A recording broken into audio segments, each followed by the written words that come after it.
পিতর্রি আইন সংস্থা সেই বিদেশী নাগরিকদের তাৎক্ষণিক সহায়তা প্রদান করে যারা ইতালি থেকে বহিষ্কারের কোনো আদেশ পেয়েছেন।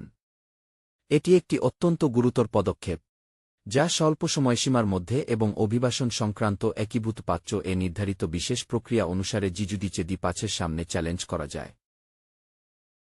অ্যাভোকাতো ইয়াকোপো মারিয়া পিতর্রি, যার চেম্বার ভিয়া পিয়েত্রো মাসকান্নি 186 নম্বরে স্টাচিওনে তেরমিনি থেকে কয়েক কদম দূরে, তিনি ব্যক্তিগতভাবে বিদেশী নাগরিককে গ্রহণ করেন, আদেশের বৈধতা মূল্যায়ন করেন এবং আপিল প্রস্তুত করেন।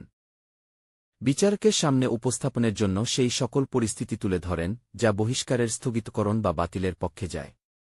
আইন সংস্থা প্রক্রিয়ার প্রতিটি ধাপে বিদেশী নাগরিকের পাশে থাকে, নথিপত্র সংগ্রহ থেকে শুরু করে শুনানিতে প্রতিরক্ষা পর্যন্ত, সর্বোচ্চ নির্ভুলতা, দ্রুততা এবং অধিকারগুলোর পূর্ণ সুরক্ষা নিশ্চিত করে। যাদের আইনি শর্ত পূর্ণ, তারা বিনামূল্যে রাষ্ট্রীয় আইনি সহায়তার সুযোগ নিতে পারেন, ফলে আপিলের জন্য তাদের কোনো খরচ হয় না।